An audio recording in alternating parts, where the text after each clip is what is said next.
ऐकलं का? काया वाचा आणि मन कुणाला अर्पण करायचंय? खरं करता का? हात वर करा बरं. सज्जनानो काही अर्पण करू शिवजी, मन कुणाचंच अर्पण होत नाही हो.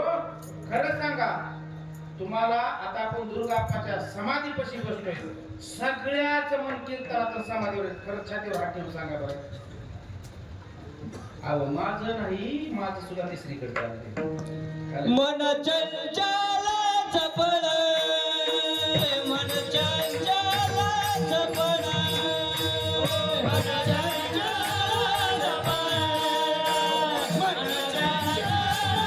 चपळ, मन चंचल चपळ, मन चंचल चपळ, मन चंचल चपळ,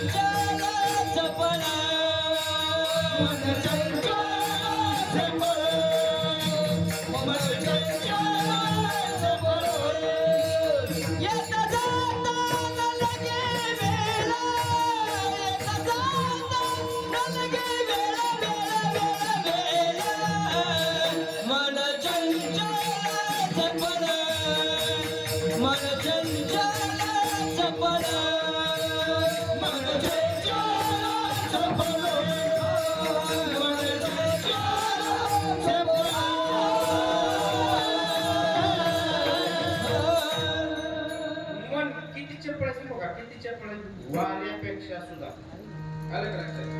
वाऱ्याला तरी आपण वाट पाहतो, पण आता तुम्ही मनात ठरवलं का मुंबईला जायचं? सगळी मुंबईलाच गेली महाराज, नाव घेतलं. मला वाटतं आमच्या बहिणाबाईंनी सुंदर कविता लिहिली आम्ही शाळेत असताना. मन ओढाय ओढाय उभ्या आणि किती हाकला हाकला फेरी येते पिकावर. लक्षात या जनावराला हाकून तरी पिकातून बाहेर काढता येतं रमेश महाराज, पण मनाला कितीही हाकला मन महाराज तिथून जाऊच शकत नाही. म्हणून मन फार महत्वाचं आहे. देवा काशी जर मन लावलं ना, एका मिनिटात दृष्टांत देऊन जाईल दादा. सुरताची जन्मता आंधळे होते. कसे होते? जन्मता आंधळे होते, आणि त्यांना फक्त माहित होतं वृंदावनात भगवान कृष्ण परमात्मा रास क्रीडा करतो. आंधळ्या सुरताची इच्छा झाली रास क्रीडा पाहण्याची, म्हणून महाराज त्या ठिकाणी गेले, आणि त्या ठिकाणच्या पुजारी सांगितलं तुम्हाला या ठिकाणी थांबता येणार नाही का? भगवान परमात्मा रास क्रीडा करतो. त्या सुरदासजीने सांगितलं की मी जन्मता आंधळा आहे, मला रास क्रीडा काय काय काय कळतं, तुम्हाला विनंती करतो या ठिकाणी थांबू द्या. 2 मिनिटाचा दृष्टांत आहे. दृष्टांत फार मोठा. आपल्याला प्रसादाकडे जायचंय, पण मी मन स्थिर झाल्याशिवाय, गुरुच्या पायावर मन स्थिर झाल्याशिवाय गुरु प्राप्ती होत नाही सज्जनांनो. त्याच्यासाठी अगोदर गुरुच्या पायावर मन स्थिर पाहिजे. त्यावेळेस सांगितलं की मी आंधळा आहे, मला थांबू द्या. त्या ठिकाणी तो सुरदासजी थांबतात. रात्री 12 वाजता कृष्ण परमात्मा रास क्रीडा करतात आणि निघून जातात. पण संतांना असं वाटतं ना, ज्या ठिकाणी रजकण लागलेत ना ते आपल्या मस्तकाला लावा. म्हणून सुरदासजी त्या ठिकाणी जातात. माती हातात घेतात, तर हातात राधिकेचा चाळ येतो. सज्जन काय येतो? चाळ येतो. ती चाळ सुरदासजी आपल्या जवळ ठेवतात. दुसऱ्या दिवशी रास क्रीडा करत असताना ती पुजारी त्यांना सांगतात मी तिकडे जाणार नाही, पण त्यावेळेस रास क्रीडा करत असताना राधिकेच्या लक्षात आलं की माझा चाळ पडलाय, आणि देवा कुणाला तरी चाळ सापडलाय. त्यावेळेस लक्षात आलं की त्या ठिकाणी कोणतरी व्यक्ती बसली. म्हणून श्रीकृष्ण परमात्मा तिथं जातात आणि विचारतात तुला चाळ सापडला का? लक्षात घ्या, फार चिंतन सुंदर आहे. सुरदासजी म्हणतात सापडला. ती म्हणतात चाळ दी. कोण चाळ मागतंय? चाळ कोण मागतंय? देव. कुणाला? सुरदासजीला. सुरदासजी उत्तर देतात मी चाळ देणार नाही. त्यावेळेस देवाने सांगितलं की तुला चाळाच्या बदल्यात काय पाहिजे ती माग, पण चाळ दे. त्यावेळेस सुरदासजी सांगतात की मी जन्मतः आंधळा आहे, मला दृष्टी दे, मग चाळ देतो. त्यावेळेस सुरदासजीच्या डोळ्यावर हात फिरवला जातो आणि सुरदासजीला दृष्टी येते. सुरदासजी पहिल्यांदा जे पाहतात ते कुणाकडे पाहतात सज्जनानो? फक्त कृष्ण परमात्म्याकडे पाहतात आणि डोळ्यातून घळ घळ घळ घळ अश्रू वाहतात सुरदासजीच्या, आणि त्या परमात्म्याला मनामध्ये आठवतात त्यावेळेस कृष्ण परमात्मा म्हणतात चाळ दे. म्हणलं आता तर देणारच नाही, आता तर देणारच नाही. म्हणजे का रे बाबा? सुरताची सांगतात ह्यालाच माणूस म्हणतात, हो ह्यालाच माणूस म्हणतात. आलं का लक्षात? नाही काढणार महाराज, त्याला 4Gचं कार्ड लागतं चिंतन चांगलं ऐकण्यासाठी.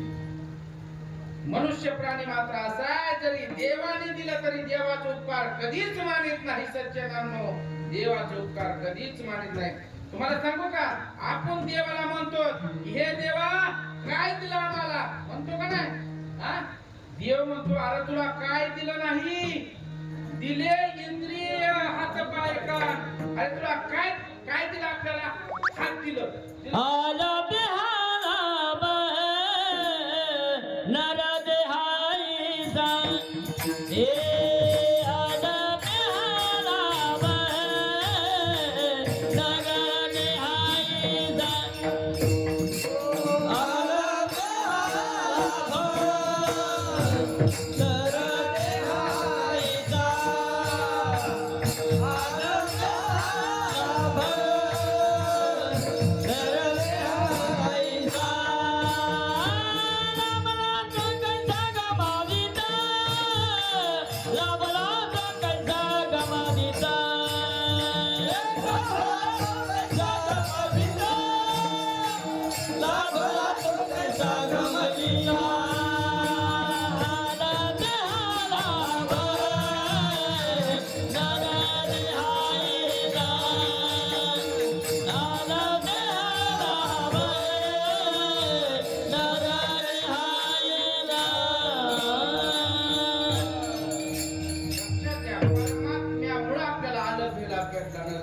मी सांगत होतो सज्जनांनो, काय दिलं नाही? हात दिलं, पाय दिलं, बरोबर आहे का महाराज?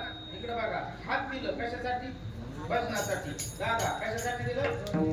पण एक लक्षात घ्या, आम्ही कीर्तनात आलो ना रमेश महाराज, आणि आमच्या खाली चटाया टाकलेल्या असतात, चटाया बसायला. हात कशाला दिले? बसण्यासाठी. तरी आमचा हात गपचूप बसत नाही, चटायाचं दोर उपशितो.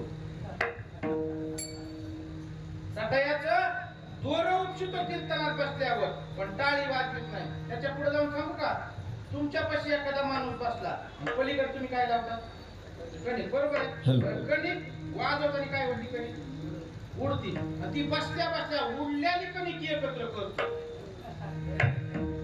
बसल्या बसल्या उडल्याली कणिक एकत्र करतो, आणि आमच्याकडे बघत बघत त्याचं कुत्र मांजर बनवतो. नाही कळलं? त्या बनवणारा असं वाटतं आमच्याकडे बघत हे कुत्र मांजरच आहे काय. हात गपचूप असतात का? नाही सज्जनांनो, मी सांगत होतो तुम्हाला की ज्या ठिकाणी सुरताची सांगतात आता चाळ देणार नाही, त्यावेळेस देवाने विचारलं का चाळ देणार नाही, तर त्यांनी सांगितलं माझी दृष्टी जाऊ. वाक्य सज्जनांनो, जरा आत्मपरीक्षण करून बघा. त्यावेळेस देवाने विचारलं का हो तुमची दृष्टी का जाऊ दे?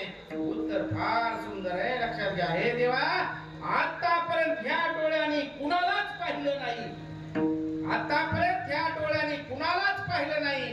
पाहिलं ना देवा, फक्त तुलाच पाहिलं, आणि आता मला कुणाला पाहायची इच्छाच नाही. म्हणून सगुण स्वरूप गतीने पाहिले, सगुण स्वरूप गतीने पाहिले, सगुण स्वरूप गतीने पाहिले, सगुण स्वरूप गतीने पाहिले. तेने माझ ध्यान समाधान, तेने माझ ध्यान समाधान, सगुण स्वरूप गतीने पाहिले, सगुण स्वरूप गतीने पाहिले.